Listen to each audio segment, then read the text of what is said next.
nama, KTP, alamat, ya, provinsi, nomor telepon, email, ya. Ketika Bapak Ibu udah mengisi ini, ya, sesuai identitas, kemudian simpan, klik simpan, ya. Kemudian gunakan petunjuk seperti yang ada di dalam PDF ini, ya, uraian di dalam PDF, ya. Kemudian simpan, jangan lupa disimpan, ya. Kalau Bapak Ibu nggak klik simpan, nanti akun saya tadi mana yang nggak muncul. Nah, itu klik simpan. Kemudian setelah form disimpan, nanti Bapak Ibu akan muncul notifikasi, ya, notifikasi masih di web yang tadi, ya, pendaftaran sudah berhasil, ya. Kemudian nanti klik pendaftar pengusul berhasil, nanti muncul username dan passwordnya, ya. Nah, ini yang akan Bapak Ibu simpan, jangan sampai lupa karena username dan passwordnya ini agak panjang, angka-angka dan huruf, ya. Jadi harus disimpan atau di screenshot gitu, ya. Kalau mau di print, kemudian difotokan, disimpan di email. Jadi takutnya nanti suatu saat mau merevisi, mau menambahkan data itu bisa, ya. Kemudian ketika nanti Bapak Ibu sudah mengecek tadi, ya, udah masuk, itu bisa langsung dicetak atau di print tadi, ya, seperti yang saya sampaikan, barangkali lupa gitu, ya. Nah, kemudian setelah ini saya stop lagi. Bapak Ibu kan masuk tadi ke sini, ya. Nah, ini yang ini, ya. Kelihatan Bapak Ibu? Lihat, Bu. Ya. Nah, nanti kan masuk lagi ke sini kan, ke depan ini, ya. Kan sudah membuat pendaftaran peneliti nih di sini. Nah, sekarang Bapak Ibu back lagi. Nanti muncul ke sini backnya, baru login. Login itu artinya Bapak Ibu mau masuk nih karena sudah punya username dan password. Nah, ini misalnya username saya, ya. Saya sebagai peneliti. Jangan lupa klik penelitinya di sini, kan Bapak Ibu jadi peneliti. Kemudian klik seperti ini. Ya, sesuaikan passwordnya masing-masing. Nah, muncullah dashboard, ya, seperti ini layarnya. Kemudian Bapak Ibu mau pengajuan. Nanti kalau di Bapak Ibu kan ininya masih kosong, ya, ceritanya gitu, ya. Ini masih kosong, ya. Kemudian nanti Bapak Ibu masuk ke dalam protokol, ya, protokol penelitian, ya. Nah, untuk pengisian Bapak Ibu akan menemukan kendalanya itu biasanya server pusat dari Kemenkes itu kan sangat penuh. Jadi memang suka loading nih, seperti saya lagi loading nih, lihat, memuat. Jadi nggak usah panik. Memang Bapak Ibu mengisinya lebih aman waktunya dini hari, ya, biasanya jam-jam 5 subuh karena kan se-Indonesia pakai. Jadi suka loading lama gitu, ya. Nggak usah panik, maksudnya kenapa ya nggak bisa kebuka dan sebagainya. Ya. Nah, saya stop lagi, kita masuk ke yang cara pengisian, ya. Kemudian kita masuk ke pengisian. Tadi kan sudah membuat akun, kita masuk ke dalam pengisiannya. Apakah sudah terlihat? Sudah, Bu. Nah, ini pengisian protokol yang tadi, ya, yang login tadi sudah masuk, username masukkan, akan muncul dashboard seperti ini, ya. Kemudian dashboard ini menunjukkan Bapak Ibu berhasil sudah masuk dan sudah diterima username dan passwordnya. Kemudian pengajuan, ini untuk pengisian form pengajuan kaji etiknya. Nah, untuk protokol nanti Bapak Ibu di sini ada kata protokol. Nah, ini diklik protokol, ya. Nanti di protokol itu akan ada isian-isian yang Bapak Ibu harus isi sesuai penelitiannya. Nah, kalau misalnya penelitiannya, saya mah penelitiannya bukan eksperimen, ya sesuai aja dengan pengisian. Tulis di situ kalau tidak sesuai, tulis aja tidak relevan. Tapi kalau misalnya di situ permintaan jelaskan jelaskan proses misalnya penentuan sampel, Bapak Ibu jelaskan misalnya dengan menggunakan rumus Lovin misalnya, dengan jumlah responden yang didapatkan misalnya 150 responden. Recording in progress. Ya. Kemudian setelah Bapak Ibu masuk ke protokol sesuai isian-isian, Bapak Ibu masuk ke self assessment. Ya, nah, self assessment ini di mana, Bu? Ada di sini. Nanti kan Bapak Ibu udah isi protokol. Nah, Bapak Ibu kan nanti di protokol itu ada tulisan apa namanya kembali, maksudnya kembali itu ke dashboard ini yang di depan nih, yang beranda depan. Kemudian klik self assessment karena Bapak Ibu kan sudah selesai nih mengisi protokolnya. Baru ke self assessment. Nah, kemudian diklik ada lagi isian 7 standar. Nah, ini isinya kalau protokol kan Bapak Ibu bercerita ya sesuai penelitiannya, sesuai pertanyaannya. Kalau self assessment Bapak Ibu nanti mengisinya dengan mengklik pertanyaan-pertanyaan ya. Pertanyaan-pertanyaannya misalnya apakah penelitian Anda relevan? Misalnya Bapak Ibu perawat, terus penelitian Bapak Ibu tuh tidak relevan dengan perawat misalnya. Ya, itu kan berarti menjadi salah satu penilaian terhadap penelitian diri sendiri. Apakah punya saya itu relevan dengan keilmuan keperawatan atau bagaimana? Nanti kan ada format penilaian yang secara keseluruhan akan dinilai oleh reviewer. Nah, itu berisi beberapa poin dari 7 standar. Ya, jadi tinggal pilih saja. Jadi dia bentuknya option seperti ABCD. Nanti pilih A, B, C, D-nya ya, atau ada poin pilihan. Kemudian nanti setelah self assessment selesai, baru kan Bapak Ibu klik lagi simpan gitu ya.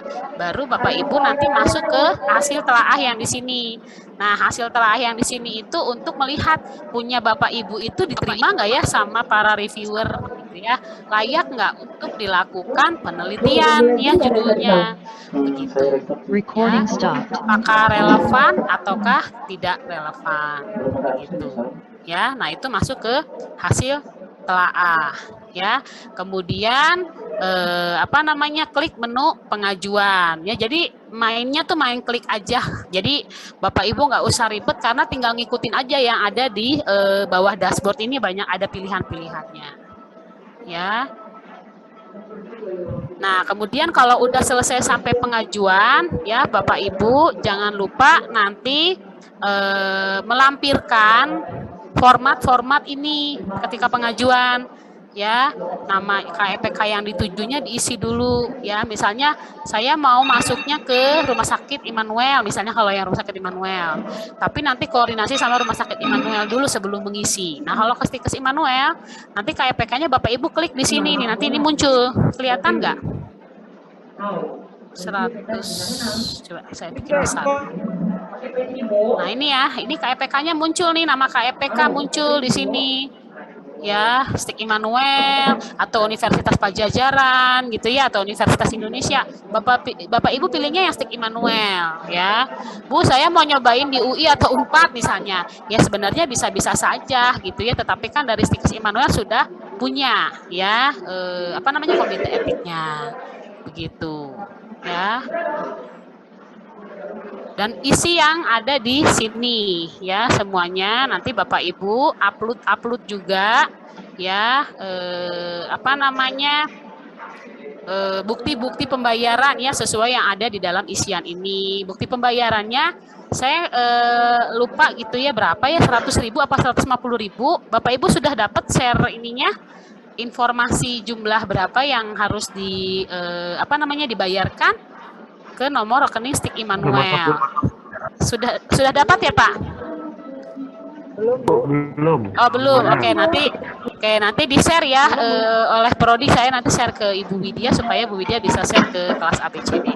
Nah, nanti setiap bukti pembayaran yang Bapak Ibu lakukan, tuliskan nanti kodenya itu di jumlah rupiahnya angka 1. Misalnya Bapak Ibu membayarkan 100.000. Nanti kan ada ya infonya yang akan di-sharekan ya, ada surat edaran. Mungkin Bapak Ibu belum menerima. Jadi ada kode 1. Jadi Bapak Ibu jangan sampai lupa gini transfer terus hanya nulis 100.000 di transfer misalnya pakai M-Banking gitu ya. Lupa menuliskan 100.000 satunya. Nah, itu tidak akan terekam oleh Stikes Immanuel. Ini 100.000 itu punya siapa? Jadi harus pakai kode, sesuaikan kode yang nanti ada di surat edaran. Ya, kemudian tuliskan berita keterangannya. Misalnya atas nama Setia Tiur Sinaga misalnya gitu ya. SB Ali Jenjang A etik penelitian misalnya. Jadi ada keterangan kadang-kadang ya peneliti itu masukin aja nggak ada keterangannya. Ini punya siapa begitu ya. Nah jadi Bapak Ibu jangan lupa menuliskan keterangan kalau pakai m-banking. Tapi kalau misalnya ke bank itu kan ada keterangan ya.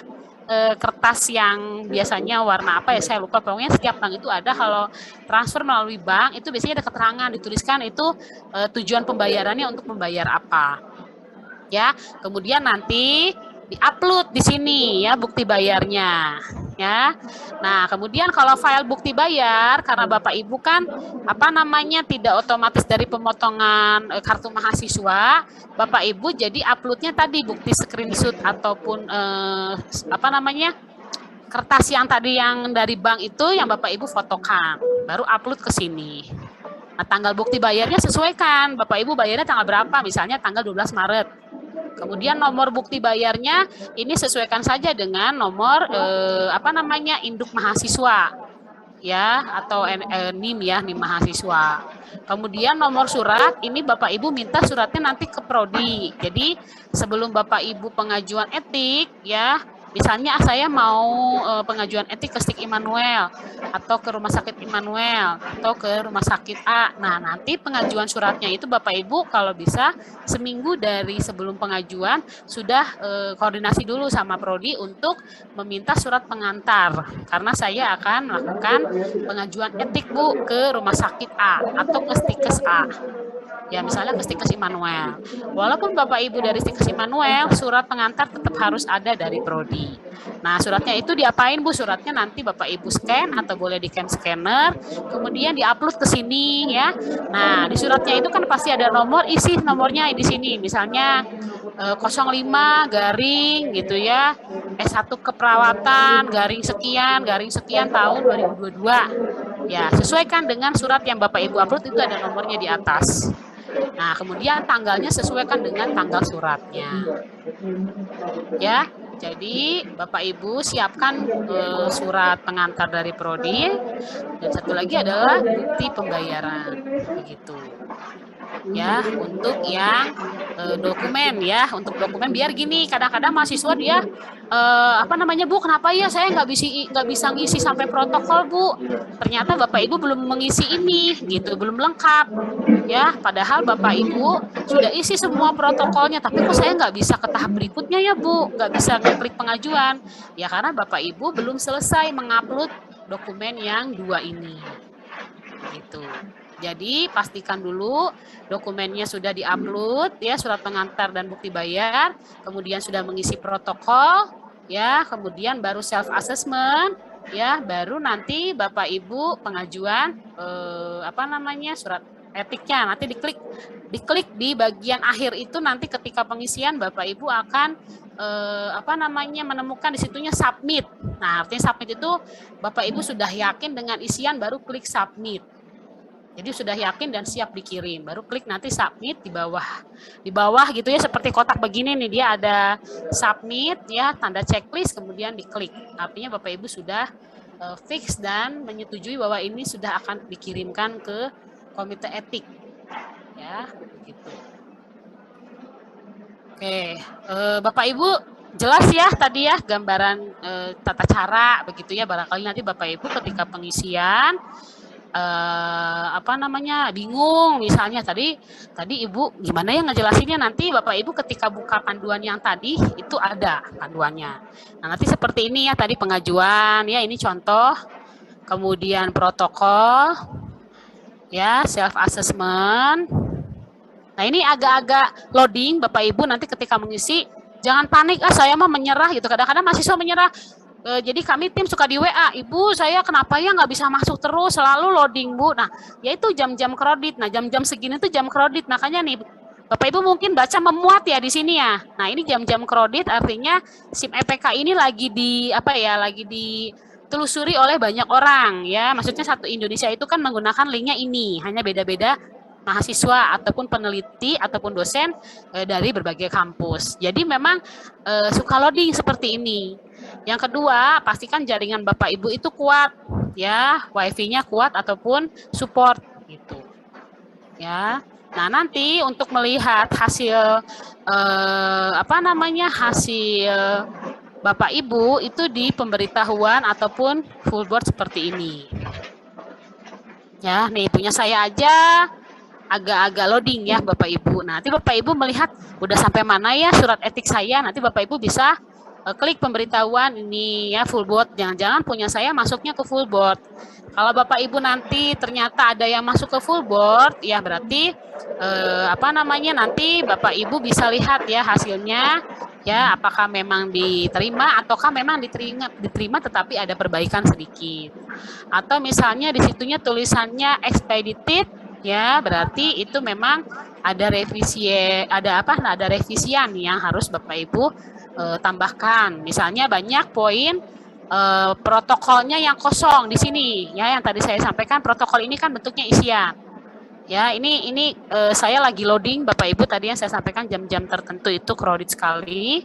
Ya, nanti Bapak Ibu akan menemukan posisi seperti ini. Jadi dia nggak gerak. Ya, tetapi nanti kalau Bapak Ibu membukanya biasanya di agak-agak maghrib, mungkin orang-orang yang menggunakan ada yang sholat maghrib dan beristirahat ya. Jadi biasanya jam-jam istirahat atau subuh dini hari itu lebih kencang gitu ya. Servernya lebih cepat. Ya, jadi nanti protokol ini Bapak Ibu akan muncul judul di sini punya Bapak Ibu. Nah, judulnya itu nanti ya seperti ini. Nanti judulnya Bapak Ibu bisa lihat misalnya seperti ini. Nah, ini ya, ini yang contoh punya saya. Nah, nanti Bapak Ibu akan mengisi isian tadi yang saya sampaikan itu ini. Ya. Nah, nanti ini ada isian lagi Bapak Ibu. Nanti Bapak Ibu tinggal pilih yang mana. Ya, apakah penelitian ini multi center? Ya, apakah memang dia kerjasama ya, maksudnya kerjasama dengan dari berbagai keilmuan. Ataupun misalnya beberapa instansi, misalnya Bapak Ibu penelitiannya dengan mitra nih kerjasama. Tapi kalau misalnya Bapak Ibu, saya penelitiannya cuma hanya saya dan nggak melibatkan berbagai keilmuan, disiplin ilmu, berarti Bapak Ibu penelitiannya bukan multi center, klik aja tidak. Dan seterusnya nanti ada pertanyaan-pertanyaan. Ya, kemudian nanti Bapak Ibu juga ada pertanyaan seperti ini, peneliti utama melampirkan CV, nanti tinggal diklik ya. CV-nya dikirimkan oleh Bapak Ibu. Bapak Ibu kan pasti punya CV ya, tinggal dikirimkan, tapi kalau bisa sudah bentuk dalam PDF supaya lebih mudah. Ya, kalau anggota peneliti saya cuma sendiri Bu, misalnya, ya udah berarti tidak usah di-upload anggota penelitinya. Bu, saya dapat sponsor misalnya gitu ya dari Unilever misalnya. Nah, itu boleh ya mengupload nama lembaganya dan alamatnya, tapi kalau enggak ya nggak usah diupload. Ya, dan seterusnya nanti ini ada isian ya, ringkasan. Nah, ini yang saya bilang Bapak Ibu di sini nanti bercerita ya. Pendapat tentang isu etiknya bagaimana diketik di sini ya Bapak Ibu sesuai penelitiannya ya. Sampai nanti Z ya, apakah penelitian ini didanai oleh siapa? Misalnya dari rumah sakit saya Bu didanai misalnya. Tapi kalau misalnya tidak ada atau mandiri, tulis mandiri peneliti. Ya, kemudian pernyataan penelitian utama. Nah, ini Bapak Ibu boleh dibentuk uraian ya, prinsip-prinsip pedoman yang akan dipatuhi, lampirkan surat pernyataan. Nah, Bapak Ibu ini bisa bentuknya cerita ya, ataupun Bapak Ibu bisa bentuknya seperti scan surat pernyataan ya, tetapi biasanya lebih pada narasi ya, ataupun bercerita prinsip-prinsip etiknya apa saja. Prinsip etiknya nanti Bapak Ibu lihat di bab 3-nya Bapak Ibu kan ada ya prinsip etik yang akan digunakan ya sesuai dengan KEPKN yang ini. Jadi Bapak Ibu nanti buka KEPKN, nah lihat prinsip-prinsip etik. Apa saja boleh Bapak Ibu tulis di sini secara singkat aja, nggak usah panjang-panjang ya, berlembar-lembar gitu. Ya, tapi kalau Bapak Ibu bab 3-nya sudah diisi tentang prinsip etiknya boleh di copy paste nanti pindahin ke sini. Gitu ya, misalnya yang pertama misalnya mengenai inform concern misalnya. Nah, inform concernnya seperti apa, bla bla bla bla gitu ya, jadi sesuaikan. Kemudian isi juga bagian bawah ya, sesuai dengan yang Bapak Ibu lakukan. Baru nanti klik kembali ke yang lanjut ke self assessment berikutnya. Ya, dan seterusnya sampai nanti Bapak Ibu ke poin unggah halaman pengesahan. Nah, halaman pengesahan ini Bapak Ibu nanti ambil dari halaman pengesahannya Bapak Ibu yang di proposal. Ya, kan suka ada tanda tangan pembimbing ya Bapak Ibu ya, proposal penelitiannya sudah disahkan oleh pembimbing 1 2. Kemudian Bapak Ibu upload di sini. Ya, kalau bisa sudah berbentuk PDF jadi lebih mudah ya. Jadi Bapak Ibu jangan panik kenapa ya nggak bisa diupload, ternyata setelah dicek masih berbentuk JPEG gitu ya, jadi belum dipindahkan ke PDF. Ya, nah itu untuk yang protokol. Kemudian untuk yang self assessment,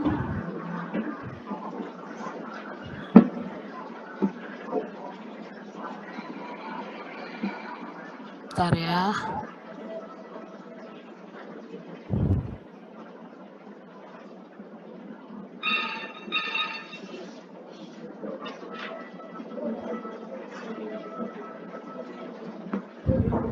Oke. Ini agak loading ya, masih loading lama.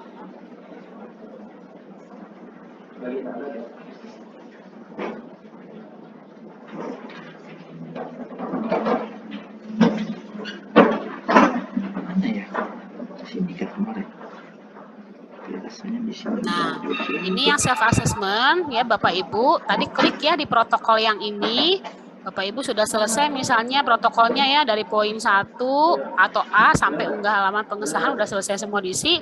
Baru ke lanjut self assessment-nya di sini nanti muncul ada poin-poin yang 7 ini. Ini poin 7 ini apa Bu? Poin 7 ini poin dari nilai-nilai etik penelitian yang akan Bapak Ibu sesuaikan dan terapkan ya di penelitiannya. Nah, Bapak Ibu nanti tinggal isi aja ini sesuai dengan penelitian Bapak Ibu. Misalnya apakah penelitian ini terdapat kebaruan nih ya di bagian poin A. Potensi menghasilkan informasi yang valid dan tujuan misalnya. Memiliki relevansi, bermakna. Isi di sini ya, jawabannya iya apa tidak. Ya, sesuaikan dan seterusnya sampai nanti Bapak Ibu masuk ke poin yang paling terakhir. Poin terakhir itu apa? Poin terakhir itu sampai ke daerah yang poin 7 nih, inform consent. Nah, sekarang kita ada di nilai 2 ilmiah. Isi semua ya Bapak Ibu, ini isi semua. Bu, kalau penelitian saya eksperimen saya kosongkan saja tidak? Iya, kosongkan saja. Ya, karena bukan eksperimen. Misalnya ini yang poin instrumen penelitian alat mengambil data bahan. Ya, Bapak Ibu kan bukan tentang eksperimen misalnya. Ya berarti jangan di checklist iya. Ya tidak saja.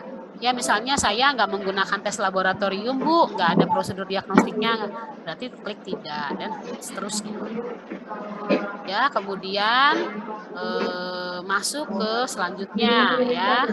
Ke poin yang pemerataan beban dan manfaat ya. Apakah uraiannya tercantum uraian bahwa manfaat dan beban didiskusikan secara merata. Nah, ini dari populasinya ya, populasi penelitian Bapak Ibu. Apakah ada perlakuan yang memang memberikan beban yang berat ya terhadap terhadap respon